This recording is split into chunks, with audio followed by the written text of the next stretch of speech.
Welcome back to Gold Derby. I'm Christopher Rosen. I'm joined by Joyce Ing. And Joyce, it's time for our sixth mailbag episode. You sounded unsure there. I had to look up what number it was.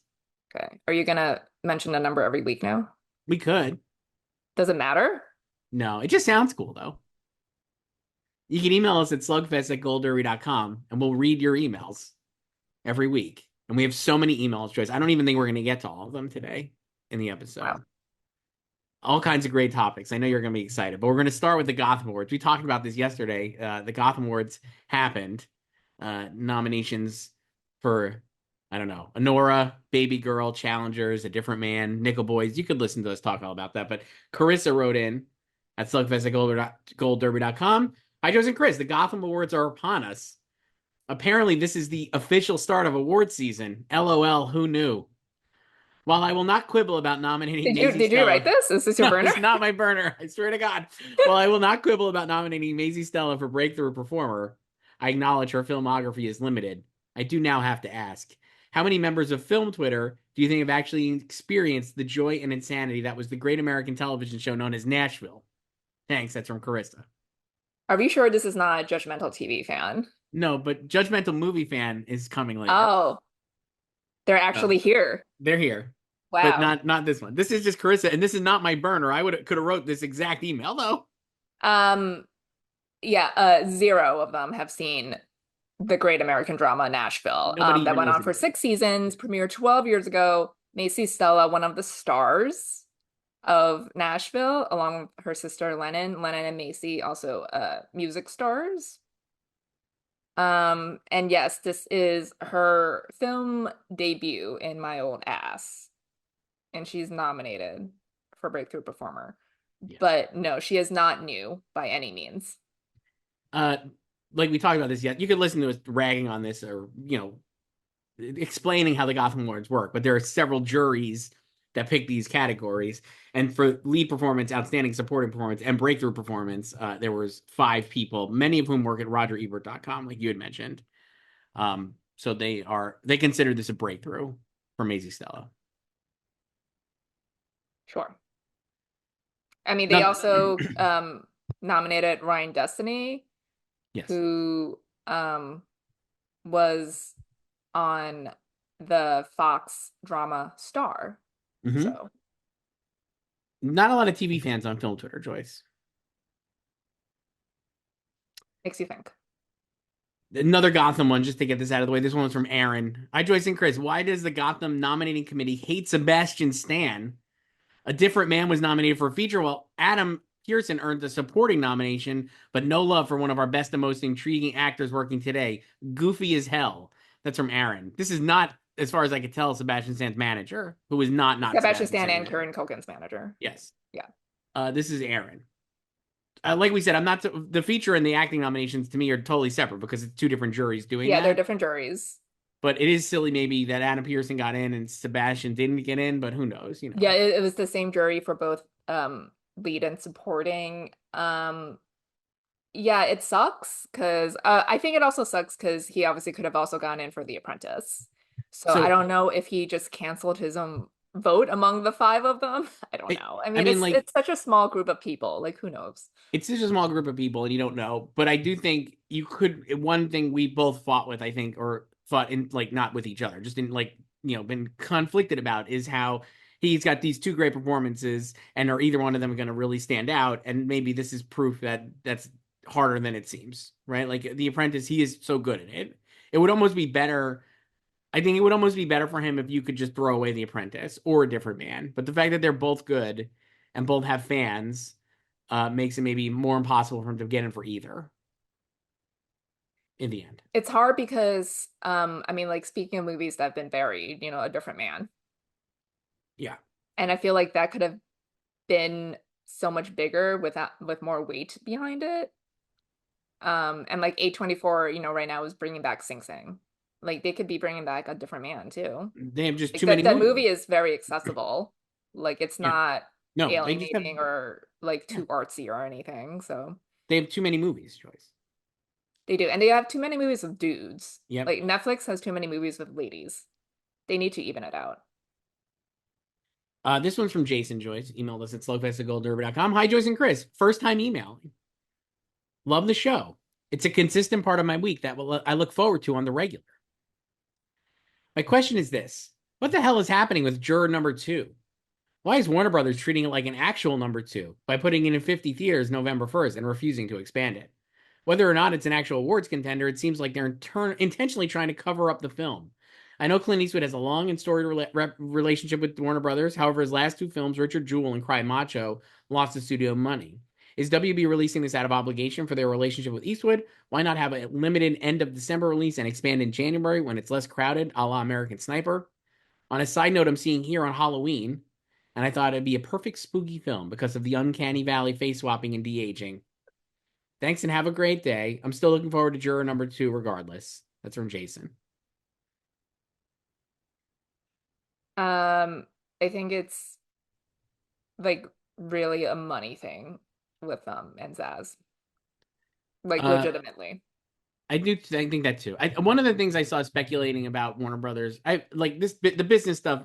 I'm barely getting by on like the creative stuff, Joyce. You know my takes, and so I'm not the most sharp business mind. But one of the things I saw was that if Warner Brothers, if they were looking to sell, right, like the idea was we're gonna be able to say we've got all these great movies like and all these movie stars. So like we have a production deal with Tom Cruise and Margot Robbie, and we're gonna do Paul Thomas Anderson's PTA the Leo movie in a million IMAX theaters, and Clint's last movie, and like all these things when they were greenlit and put in production or move forward were viewed as like sweeteners to like maybe sell the company, and then they still haven't sold the company, and now they're just kind of like, oh well, we have. What are we gonna do with this Clint Eastwood movie, basically? Yeah, and then like Warner's has not had a great year this We year. we we talked about this weeks So ago. Clarified, Joyce. It is clarified.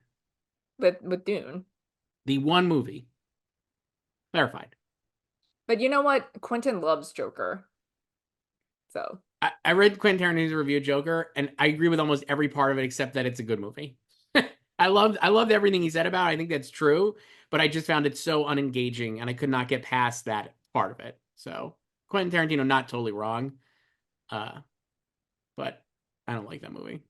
yeah, I also think I mean obviously they could actually do a full court promo tour for the film with just the cast. Like Clint doesn't need to do any of that and he's old obviously, but I also don't think Clint cares.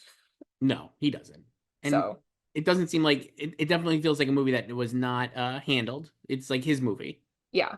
through and through. Yeah, and I think that's also an issue with Zaz.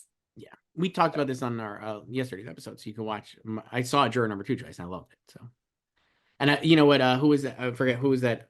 Jason was that who emailed us there? Email us back. Tell them what you think of here next week. Love to hear it. David L is here, Joyce, our old pal, emailing after a few weeks hiatus. I feel like at slugfest@golddoor.com. So is this a long one?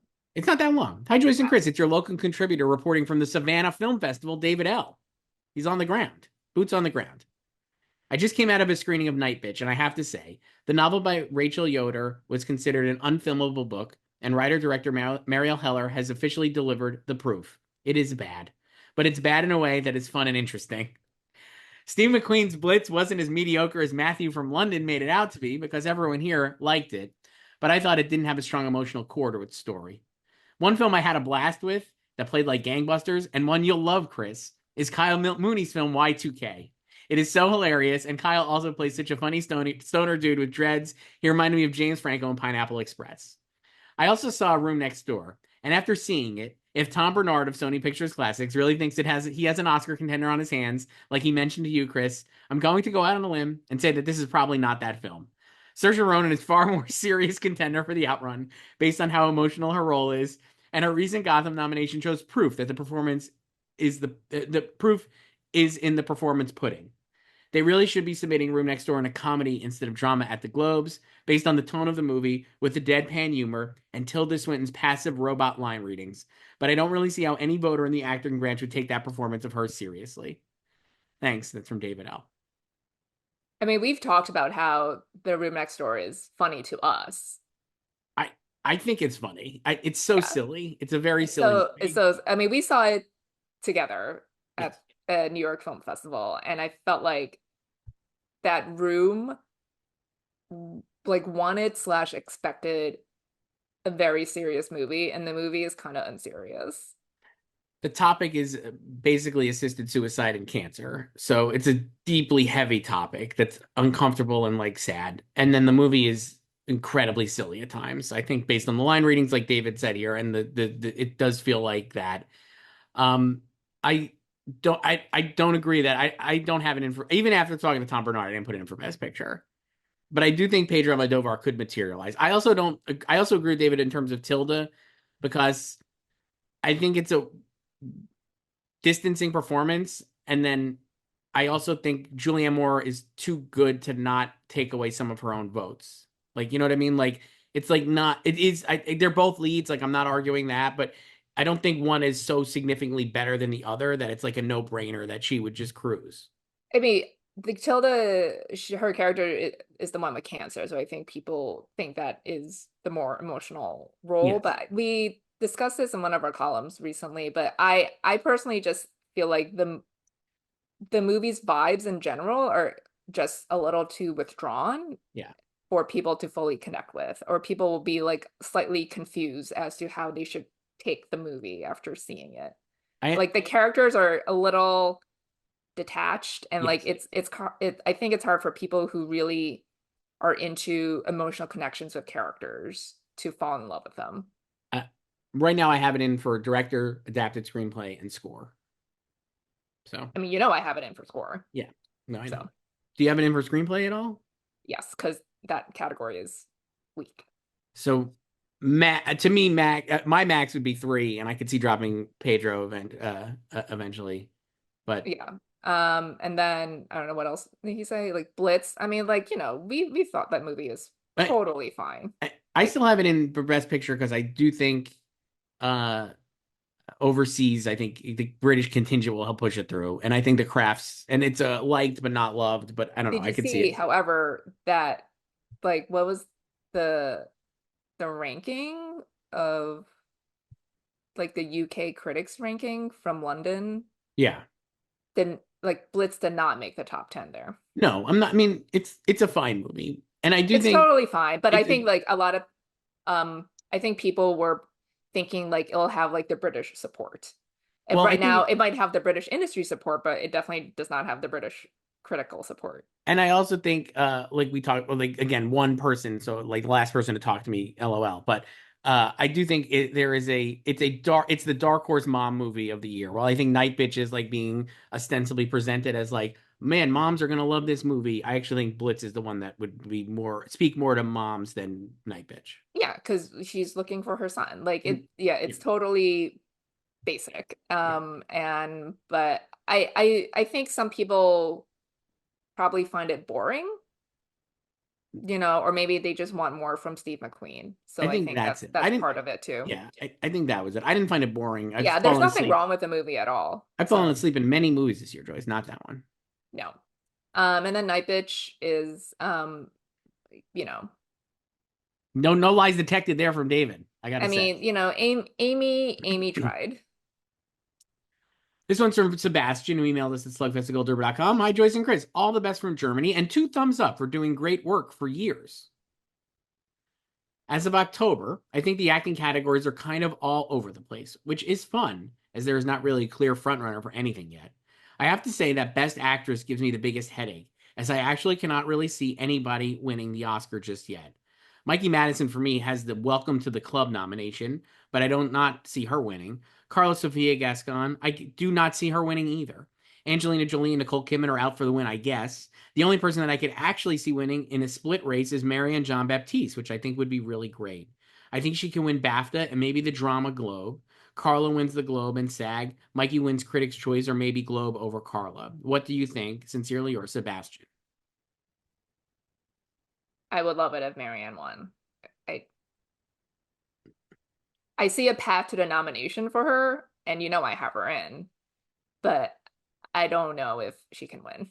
Well, let's talk about like I think when you get to the televised awards, the perception of momentum matters. So let's play it out there. Right now, I think Angelina Jolie and Nicole Kidman are 1-2 in drama actress, right? And I think I have Nicole Kidman winning actually at this point instead of Angelina. You know, Marianne Jean-Baptiste wins at the Golden Globes. Do the Critics' Choice Awards just they won't pick her over Mikey or Carla, right? Probably. I think depending on they'll pick whoever won The comedy comedy. musical. So And then I don't think Marianne would make SAG. she won't make SAG, but could she win BAFTA? I mean, she could win BAFTA like if none of the competition is nominated there. Okay. So Like Joanna Scanlon. it So seems like more easy to consider her getting like the nomination for her seems like would be the win then. I think she would have an easier time winning BAFTA if the juries are still in place, Mhm. and then a lot of those the Oscar contenders are missing, Yeah. right? But like, they killed the juries this year, so it's just back to normal. I think she'll get in there, but I I think it'll probably just be whoever the front runner is Right. Okay. winning. So I don't know. I mean, it could be a two-horse race, like, and she could be the number two, I guess. Yeah, because it would also depend on how much they love these other movies Right. from her rivals. It So it just I mean, no disrespect to Marion Jean Baptiste. To me, it seems like the noisiest performances are gonna be like when you get to phase two, assuming they're all nominated, would be like Carlos Sofia Gascon and Mikey Madison, right? Like in terms of like broad appealing, more so than Marion Jean Baptiste. I think she'll just be like the critical fave. She'll be like Sandra Hüller.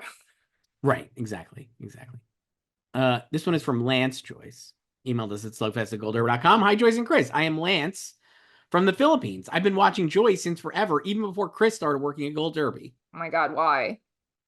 This is my first time asking a question because I just wanted to ask you about the reaction of the general public to Emilia Perez. I know Letterboxd is irrelevant, but people are not eating this film up, and I've seen some Mexicans and members of the trans community having a negative reaction. Do you think this is an eventual, and do you think this and the eventual audience scores will affect the chances of this movie? I'm really rooting for the movie, although I haven't seen it, but I'm worried that it will be the maestro of this season. Sure, it's locked in for nominations, but I'm worried Zoe or Carla won't be the front runners we think they are, especially Zoe, since I want her to be rewarded by the industry. And when I mean maestro, I feel like film Twitter and pop culture Twitter will make Selena the Bradley Cooper of this season, since she is hated by different pop star stands there. That's from Lance. We've talked about how it's gonna be the villain It's of the definitely going to season. be the villain.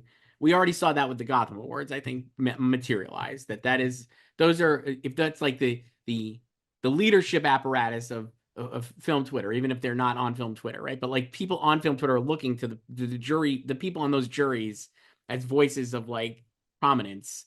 They already ignore this movie, and we know they don't like it based on who's on these juries. So I think it already is the Oscars villain. Very easy to imagine that. So Yeah, it's in limited this week, right? And then it's on Netflix on the 13th. yes, Um, yeah, so I mean, I don't know who's gonna go out to see it in the theater this weekend. I think a lot of people will just see it when it hits Netflix yeah. in 2 weeks. But yeah, I expect a variety of reactions when it's out to the public My then. we talked about this a little bit and like will people want to sit through it and like obviously there's so many impediments to this including that it's not in English right for so much of it and it's a musical which is also a thing. But I gotta say, based on like based on my letterbox mutuals, like who I follow, and like the people who don't like the movie are the elite critics. And the people who do like the movie are like people like me who like Gladiator too. So I actually think the audience scores will be pretty solid. I think like regular people will like this movie. No, I think people will like it, but it's just ripe for a lot of criticism and a lot of because the script is kind of thin. And then there are, I mean, the way it handles certain topics is just like the way it handles it, right? But I think, obviously there's already criticism from the trans community, and I think that will only get louder once it hits Netflix. And I don't know how many of these critics who've already reviewed the movie are trans, you Right. know? I Probably would zero, say, I would say. yeah, I would say that I think in real life, it will play well on Netflix, and I think the things where I think it could miss, I have it missing screenplay and director. I actually think Jack Audiard will miss both those categories. I just think that the movie is a vibes movie, and it's like the basic pick. It's like they have that is Netflix has not really had this kind of movie previously. They've had actually the more arty, polarizing movies. I actually don't think this will be polarizing at all.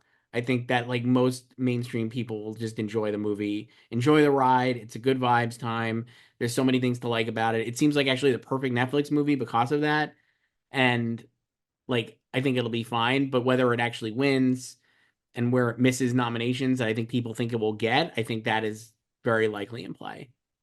So Yeah, I think, I mean, there are people who just hate musicals in general, so like they're not gonna be into it. So that's like already I a con for them. Like, and I don't think, I mean, there are people who just don't like musicals. Like, I could see that, but I'm you like also can't you like can't it, convert them.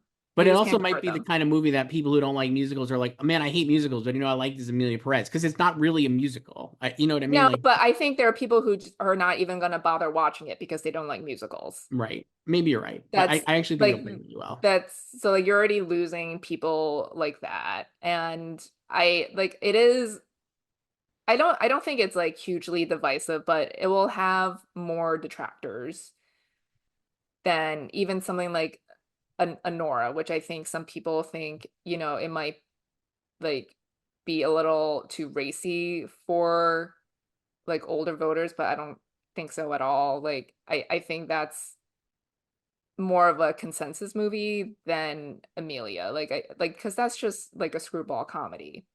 I don't And disagree with that. Yeah, I guess I and could then like also this, see where like I mean, I also have it missing screenplay. Like that's why I don't have it at number one in Best Picture because like I have it missing these key categories, and I think there will be people who love it, but I think there will be people who are not into it. and I So haven't missing the key categories, but I think it's a vibes movie, and I actually think older people like it because it's like Green Bookish in that estimation to me, where it's like actually because it's talking about a topic that is like a politicized topic, I guess, or just whatever, that people who are like older are going to be like, oh, like this is good. You know what I mean? Like they're probably like you're right. I'm sure there's going to be like pushback from the trans community. We had already seen that, but I also think people who are like 70 years old are going to be like, man, I'm so progressive. I love this trans movie. This is great. Like it's all about embracing your identity and stuff.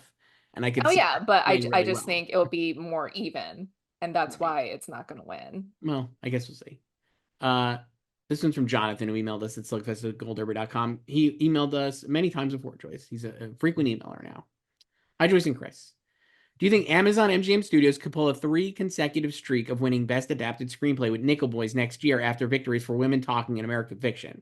I know it's more of a directorial achievement, but there's no true frontrunner in adapted screenplay. Yes, Conclave and Sing Sing are in the winning conversation, but we still don't quite know. Plus, it's mixed on who will actually become the winner between the experts and the critics. It's a mixture between previous mentioned films and something like Emilia Perez. Also, do you think Wicked could possibly become this year's Wonka? Two musical fantasy feel good films.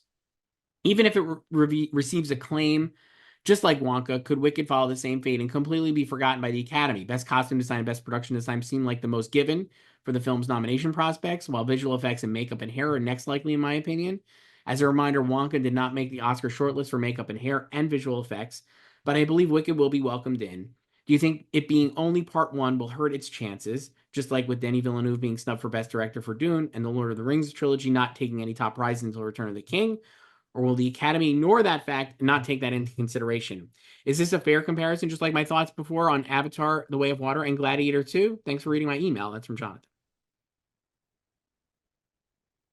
I don't think Nicole Boys will win. I don't think Nickel Boys will win either, but I do think it's likely to get in. That's, I think, its best category along with cinematography. Yeah. And if it gets in The for thing is picture, like that's fine. that category is open, but I think Conclave and Sing Sing are ahead of it. Yeah. And also, like no one talks about the screenplay of that movie. I think it'll get in because it's a very acclaimed, obviously, like Pulitzer Prize winning book that's being adapted for a movie. So that's why it will get in. Yeah, and like at least with Women Talking, that movie flatlined, but you talked about the script and um If it anything, it's reversed from Nickel Boys. I think people are yeah, talking like about the here you way, talk about the direction. yeah. And So then like obviously last year American Fiction was a hit too. yeah, So and then Cord wasn't getting into director. right. So I think it'll get nominated there too, but I don't know if it'll win. And then Wicked, yeah, it could be Wonka, sure. I think it'll probably be. I don't know. I guess I'm of two minds. I don't think people were really expecting Wonka to be like an awards player, whereas Wicked maybe did. no, and people also weren't expecting Wonka to be such a box office hit Yeah. either. So I Um, think people expect Wicked to do well already, like and people are excited for it because they know what it is. I So and then it's also coming out earlier. It's coming out a month earlier than that helps a lot, I think. So I have it in for all four of those below the line categories. I think costumes, production design, visual effects, and makeup. I'm pretty sure I do. Um, that feels I think right. more hurting it than any of that or like it being part one is maybe just that it is a musical and it's kind of like not I don't mean like cheesy in a bad way, but it's like it's such a musical, and like I don't know if that's just something I, they're really into. Like think of like the last musical that was close to winning was La La Land. Here's my take on Wicked, and I think what it needs to do. And this, I actually am very bullish on this, so that's why I have it in. I think like to me, it's like it's Barbie. It's obviously much later in the year, so it doesn't have that runway to like pick up the steam. But Barbie would not have gotten in where it did if it wasn't a huge hit, in my opinion, right? Like it needed to be like this massive hit. I actually think Wicked is going to be like a tremendous box office hit. Like it should be like a real phenomenon over like the next like from November to the end of the year. And so I think if it's a hit, it'll make it in because it's going to be like so clearly like the audience movie and people want to root for a winner and celebrate a winner and that'll help it. So Wonka did really well, but it was also like kind of like a Greatest Showman style like slow burn, whereas Wicked I think can do really well and that gets it in. I the only other category, like I don't have it any above the line categories except for picture, but I was like the only place I actually think it could make it in is what if it get like we were just talking about this adapted screenplay is so dead. I mean, what if it actually gets in for that? They just like don't do I musicals. know, but like So I it mean, could. I don't know. I guess that's one to consider. I Also, don't even Ariana have Amelia Grande. Perez in there. I don't have Amelia Perez in there either. But what if Wicked's better than Amelia Perez? I don't even think that matters. Okay. Uh, this one's from Cole Joyce. Hi, Joyce and Chris, longtime listener, first time emailer. Thanks for all you do in covering Oscar season. You two are the perfect combination of voices of impulse and restraint when it comes to making successful I predictions. wonder who is who. You know who you are, and if you don't, the other will tell you. My question for you today is about the documentary Will and Harper. I recently caught up with it and was quite taken by it. I found it to be extremely charming, emotionally effective, and smartly made. My question to you is how much traction do you think it will find with the Academy this season? While it has a bit more to offer than the typical celebrity biodoc, I am still skeptical about the doc branch will go for it, considering its proximity to American celebrity identity and the Netflix of it all. Will this fall in the ranks of Still, a Michael J. Fox movie, Jane, Won't You Be My Neighbor, and even American Symphony, which the Academy at least somewhat liked? If Will and Harper does manage to get a nomination, how competitive do you think it could be to win? Thank you. That's from Cole. I don't feel like it would win if it got in. You I don't don't even know even. if it's getting in. I, So to me, I think if it gets in, it's incredibly win competitive. All of those movies mentioned, I think, could have won if they gotten in with the whole Academy voting. I think I should say like it also depends on the competition Yeah. because it could like the race could be really messy and it could win. Um, but I think like right now it's very quiet for it. Like it's been out on Netflix for a month already. Um, I don't think it would pick up a lot of wins beforehand. What do you think's winning the Critics' Choice Award for documentary? I have no idea. I don't know. See, some of the Um, I don't know. I feel like this is the type of movie that could definitely win to me, but I'm not at all confident that it would get in based on history. it's not like really, I mean, I have it in for song. Yeah. Um, it's not really like a celeb biodoc because it's not really about Will Ferrell. It's Right. about Harper But Steele I and think their Cole said it's friendship. adjacent, right? It's adjacent to that. Yeah. Um, so I think they need to like for the campaign, they need to pick it up again because I feel like they just did like press for it in September, and then now it's just like lost among all of Netflix's titles there. I think what's good for it is that like obviously it has a lot of they have a lot of famous connections in it. Like I mean there's a whole scene in the beginning of the movie where they're having dinner with like all their SNL buddies before they hit the road. So I think I'll have a lot of support that way. Like, you know, a lot of people have been through SNL and have Mhm. met or worked with Harper Yeah. too.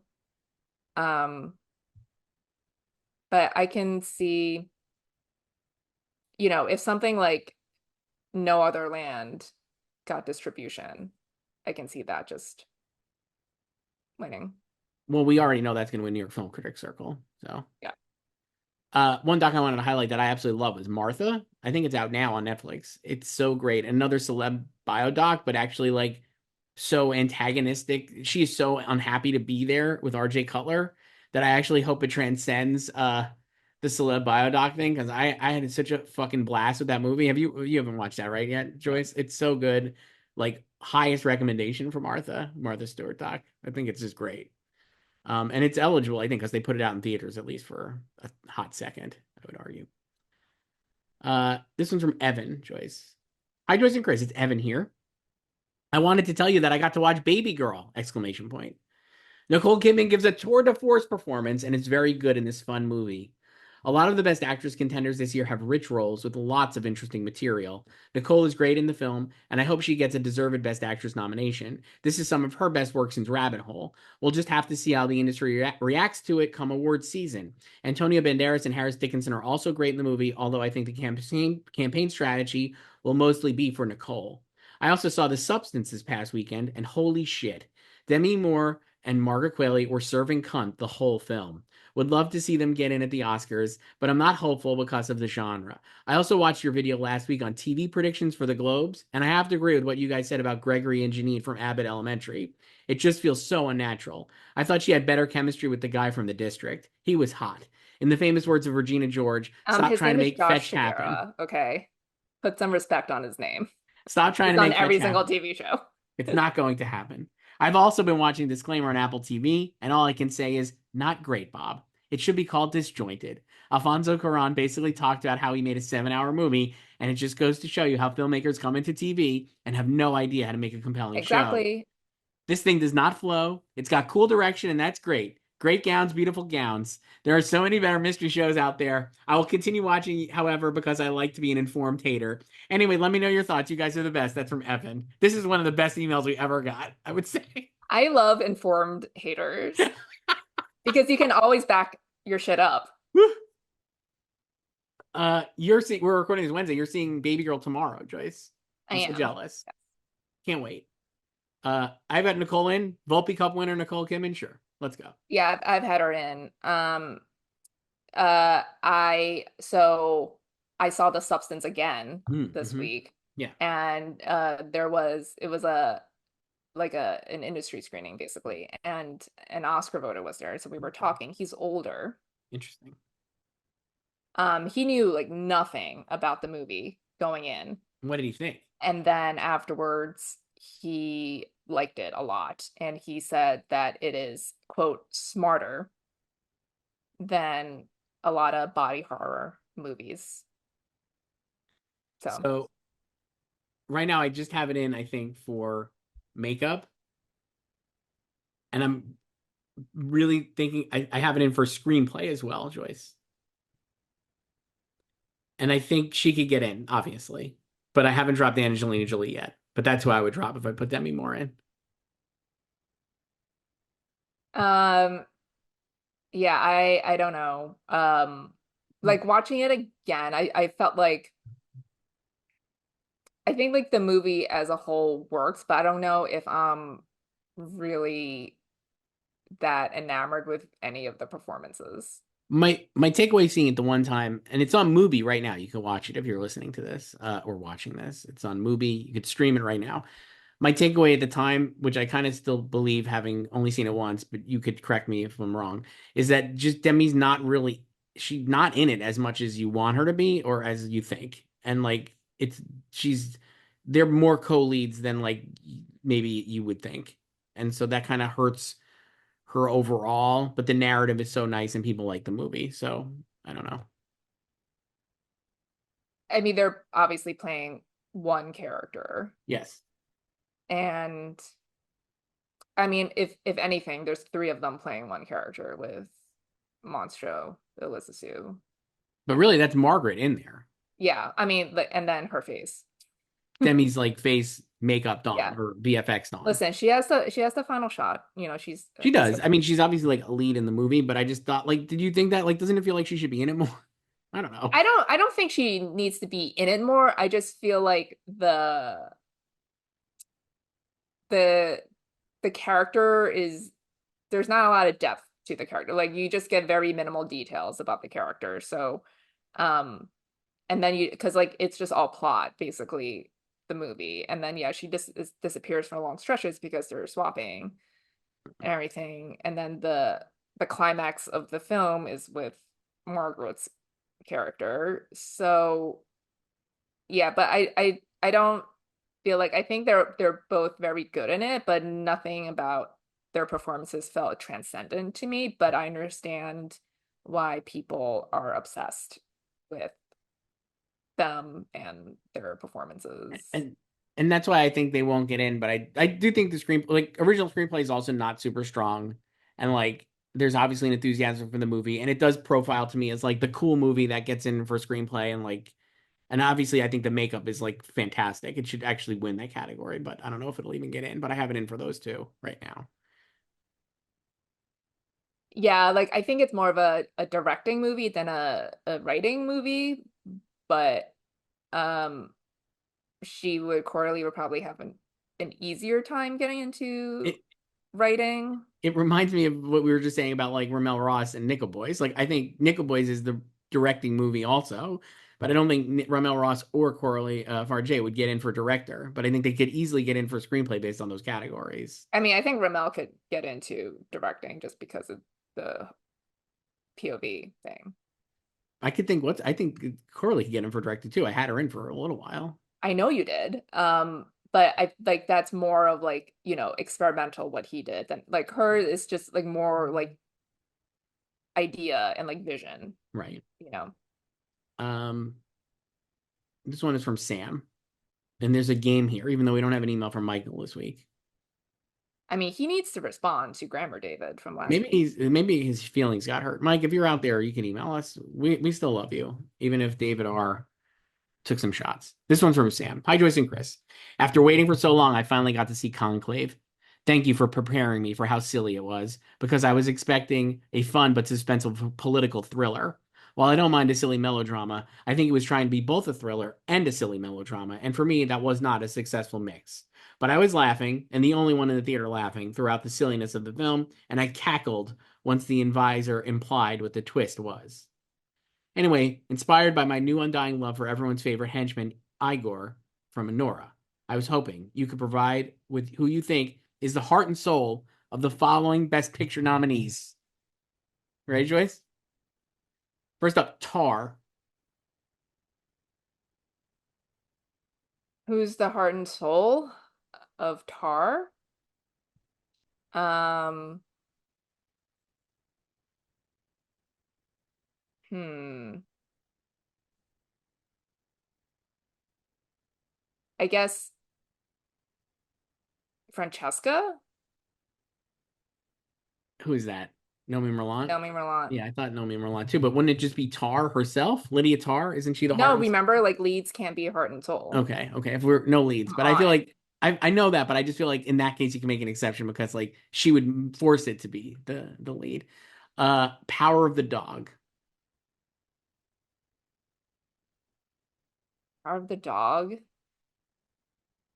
Um, Jesse. I thought Jesse too, because I think people would say like Kirsten Dunst, but I think Jesse is clearly the heart No, and it's soul. Jesse. The Favorite. Oh my God, I haven't seen that in so long.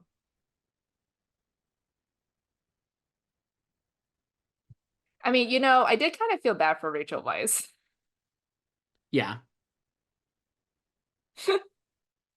Um, Let me see. Hold on. The Wolf of Wall Street. Oh my God. I haven't seen that in a while either.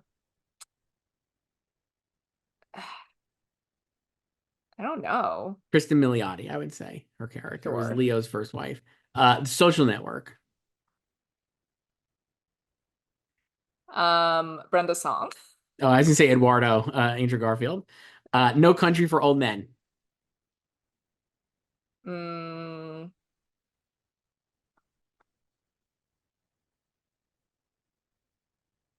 I don't know.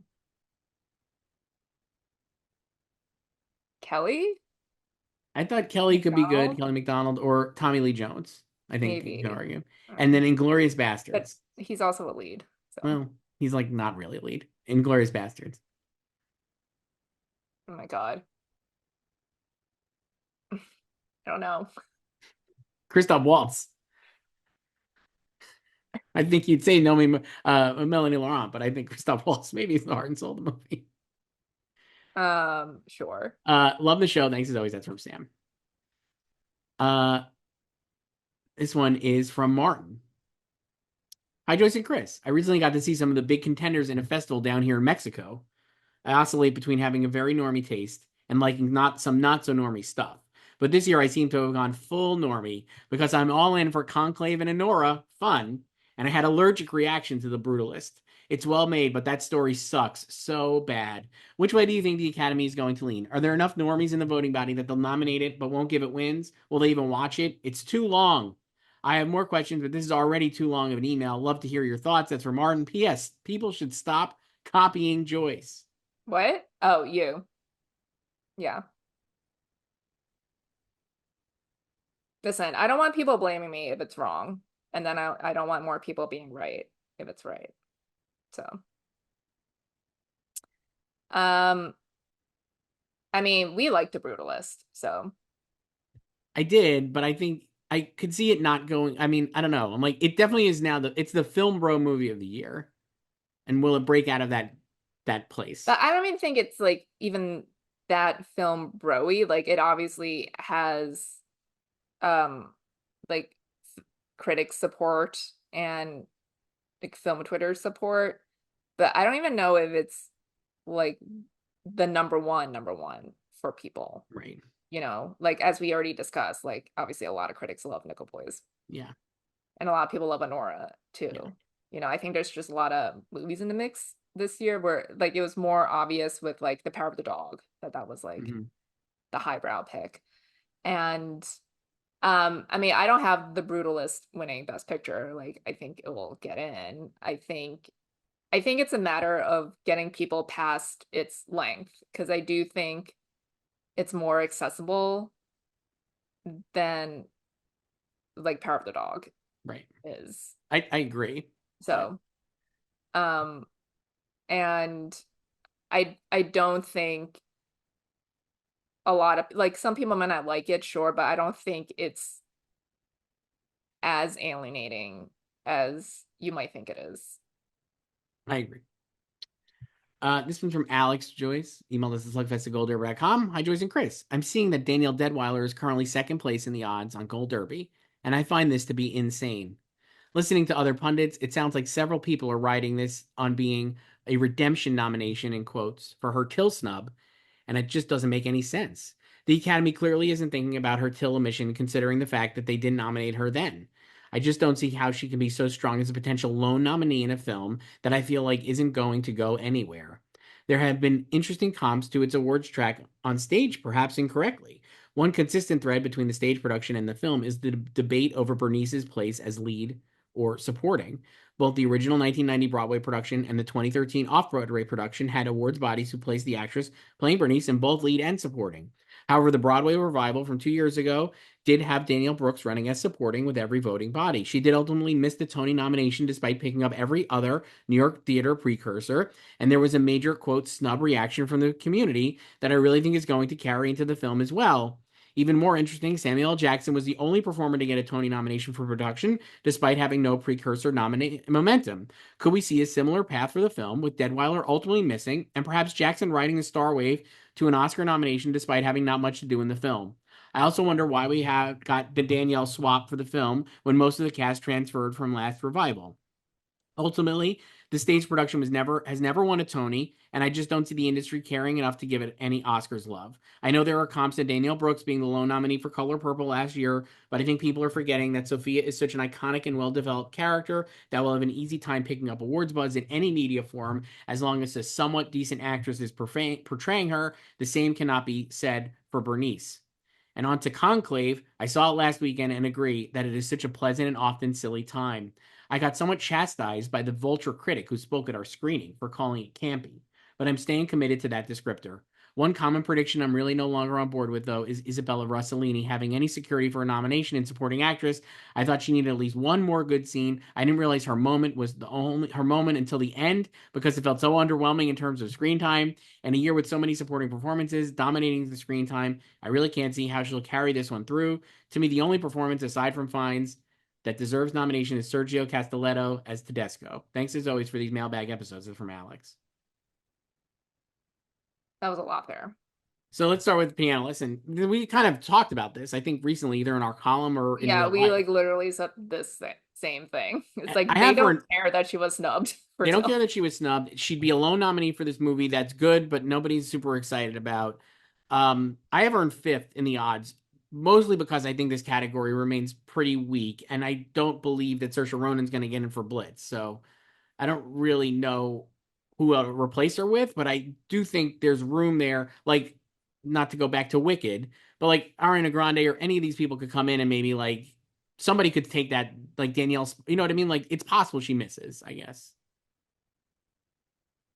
Yeah, she is presumably going to be a lone nominee again, just Hmm. like she was going to be for Till. And because I don't have the piano lesson getting in anywhere else besides supporting actress. Um, and yeah, like regardless of whether she gets in or not, like it's not gonna have anything to do with her Till snub. Like they are not thinking about this. Like it is just you, Danielle Deadwyler stands, like film Twitter thinking about it. And Um, Conclave, yeah. uh, I think is campy, so I disagree whoever the Vulture critic was. But I think it's fun and trashy and good. And Yeah, like I wanted it to be more petty.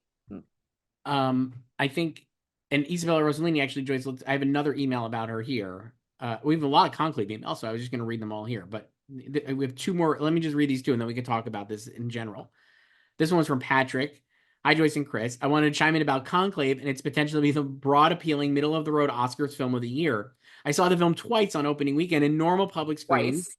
Both screenings were packed. My audiences were absolutely into the film, audibly commenting and reacting throughout. The final twist got major reactions, but it seemed to go over much less divisive than I thought. My parents loved the film and had fun with the twist. Isabella Rossellini scene got a big reaction from my audience, including some mid-film applause and oohs and ahs. After seeing the film twice, I absolutely think she has enough to sneak into supporting actress at the Oscars, even if she misses the precursors. I think she could pull a Judd Hirsch in The Fablemans or Judi Dench in Shakespeare in Love and just get in based on being a respected icon with a small yet memorable presence. I also think the film's crafts are undeniable, and it will be an across-the-board contender. The film overall just seems like a safe consensus pick that everyone can get behind. I think it is a hard film to dislike. It may not be everybody's favorite, but it may be like The Shape of Water, where everyone just likes it enough to put it ahead as the Best Picture winner. With Honora and Emilia Pérez in comedy Golden Globes, Conclave could win drama at the Globes. I think winning BAFTA is also a possibility, especially with Edward Berger being known and recognized name for All Quiet on the Western Front. As of now, it seems like adapted screenplay is Conclave's to lose, though it may not win SAG Ensemble. It's definitely a likely nominee. I've seen some other pundits suggests that Best Picture is also possible. I wonder if Conclave were to potentially be a sleeper Best Picture winner now.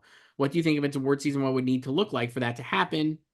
What is its best winning package at the Oscars? I think its likely pathway is picture, adapted screenplay, editing, and score. Adrian Brody seems poised to sweep an actor, but it's possible Ray Fiennes could upset the race. I do want to acknowledge that it's also possible Conclave could be the film that gets a ton of nominations, but doesn't ultimately win anything, like Flower Moon or The Fablemans.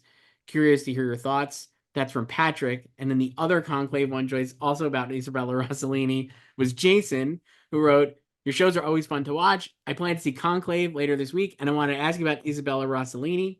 You both sound confident about her finally receiving an Oscar nomination, which would be awesome. Do you think she has a chance to win like Jamie Lee Curtis did 2 years ago? The narrative would seem to have similarities. A respected veteran actor in the business for over 40 years. A Nepo baby looking to receive her first nomination and to join her parents as Oscar nominees, currently not ranked as top 3 in the odds, in one of the films likely to receive a high number of nominations, limited screen time, but a scene stealer, has a great personality to charm voters on the campaign. It's also interesting that her legendary mother also played a nun in one of her nominated roles, The Bells of St. Mary's, and that also won the same category exactly 50 years ago for Murder on the Orient Express. Isabella Rossellini, just the talk of the town.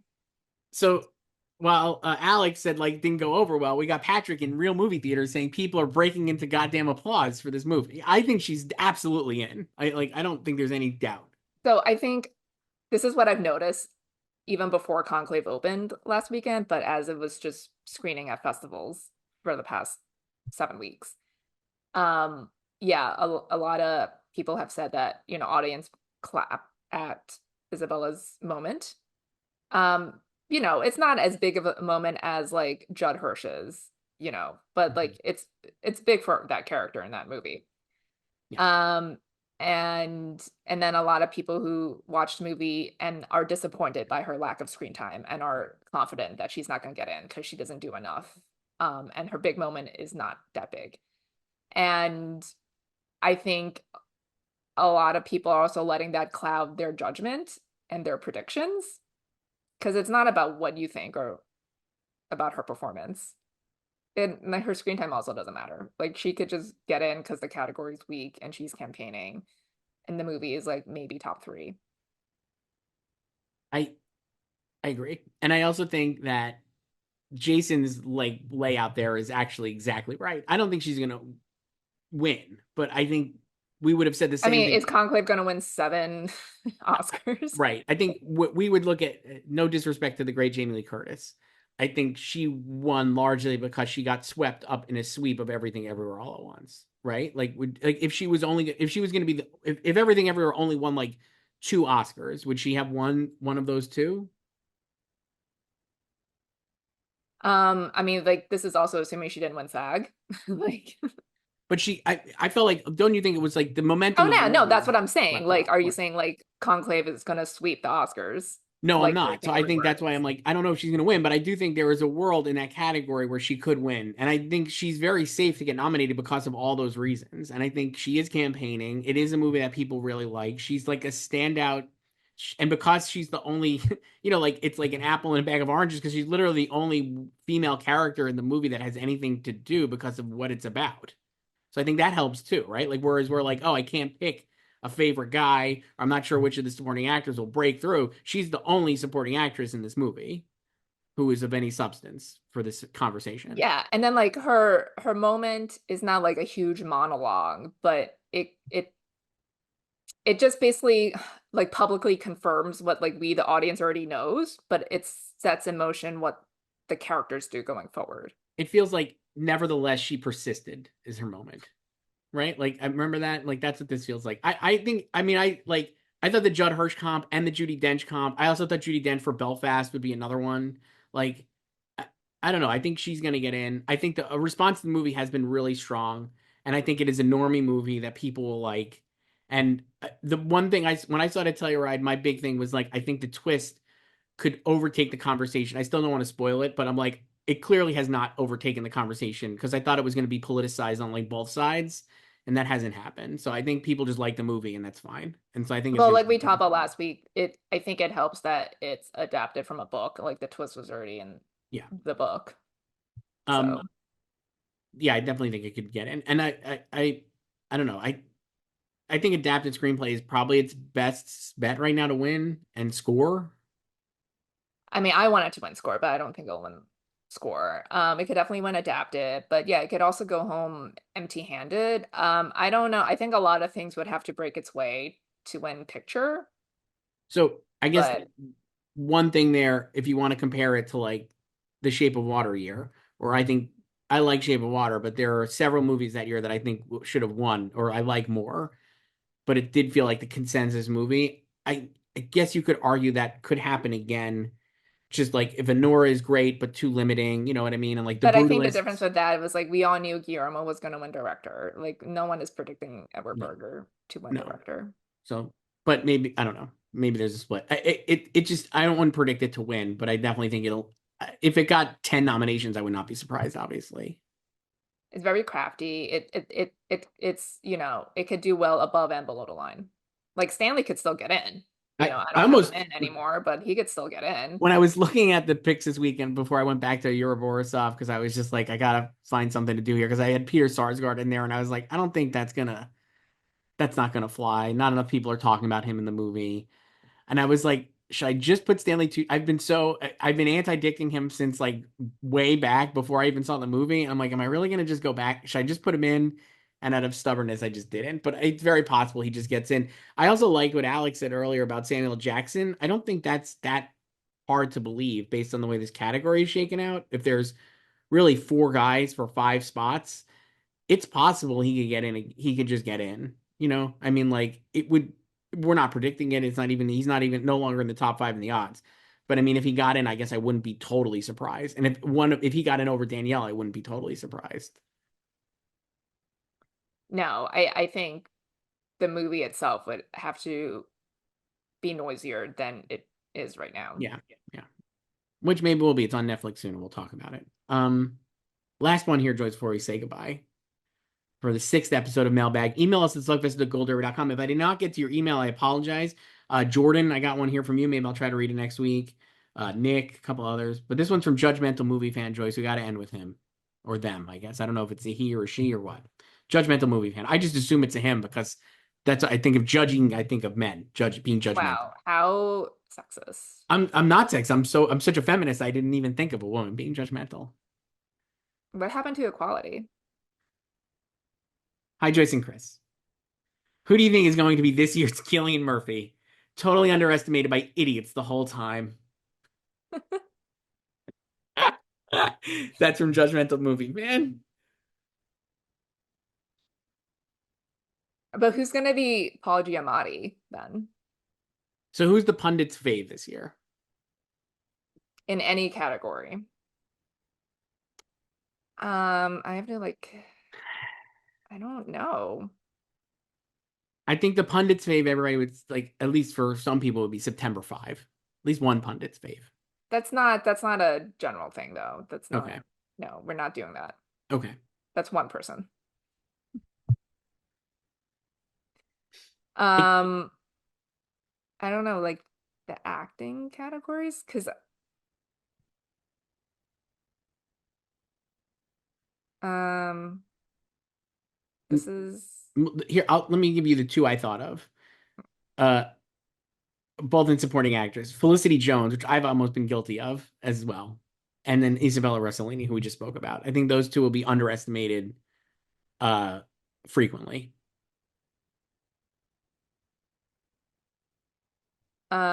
I mean you were the one underestimating Felicity. Yeah, I can like Isabella, I guess, but I don't know, like are pundits underestimating Isabella? I think it's like normies underestimating her. Okay. Um, I don't know, like who is the Killian this year? Where like it feels like people are just in denial about how competitive they are. Yeah. Is it Jesse?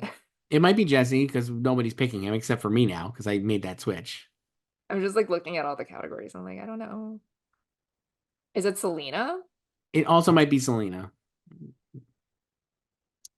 And then Mm, who's the Paul? well, it have to be in those categories then. Yeah. Is it Danielle? Danielle's probably closest to Paul, I Oh, think. is it Saoirse for Blitz? And Saoirse is also close, I would say, as a pundit fave.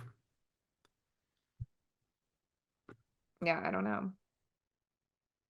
Tough. This year not as Well, common. also like that whole thing didn't happen until January, Right. remember? Yeah. So we'll have to see. So, yeah. Joyce, this was another fun mailbag. Email us at slugfest@golder.com. I'm gonna be thinking about this all season now. Who's the Yeah, who's the Cillian this year and who's the Paul? ask us questions. Let us know what you think, and we'll talk to you next week. All right. Bye, Joyce.